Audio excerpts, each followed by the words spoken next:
Pamätáš si na typka, ktorý mal vzťah so svojím autom? And I'm in a serious relationship with my car. Máme tu update. Poďme ale pekne po poriadku. Je rok 2012, sme v americkom štáte Arkansas a stretávame sa s 27-ročným Nathanielom. V prvých sekundách ale vidíme toto.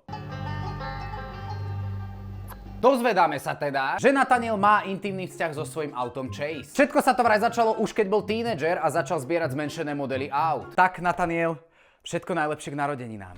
Jo! Jedného dňa, počas rutinnej honcovačky na online autobazáre, mu do oka padol červený Chevrolet Monte Carlo z roku 1998. V čase natáčania býval Nathaniel so svojou spolubývajúcou Kim. Čo povedzme si na rovinu?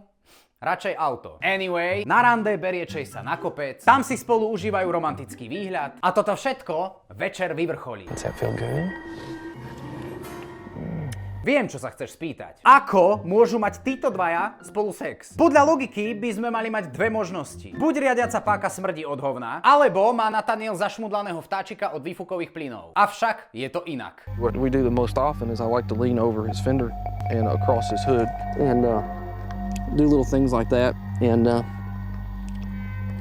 kind of press up against him and rub against him like that. Ináč, keď Nathaniel povie, že išiel na červenú, znamená to, že ignoroval znamenia svetelnej križovatky, alebo že Chaseovi vyteká olejová nádrž. Nathaniel's roommate Kim is one of the few people who know the full extent of his love life. Áno, Kim a všetci, čo majú doma televízor. Musím ale uznať, že je od nej veľmi pekné, že Nathaniela berie takého, aký je a dokáže s ním seriózne konverzovať. Aj napriek tomu, že podľa špinky za nechtami je očividné, že včera bola motorová prstovačka. A tu je grand finále celej reportáže. Nathaniel ide pred kamerami priznať svojmu otcovi Garymu, že chodí s autom. A čo otec na to? Ježiš, ešte že nie s kým. Ale nie. You're in an intimate relationship with your car. Yes. Nuž, dnes bude mať Gary s chlapcami v krčme veľmi zaujímavú debatu. Ja som túžil po vnukoch a po vnučkách, nie po autobotoch a deceptikonoch. You rub up against it, or like right now, does this turn you on? Yes. Áno, a toto nie je šampón, tati. Ináč páči sa mi aj táto úplne k veci otázka. Was it because of the divorce between me and your mom?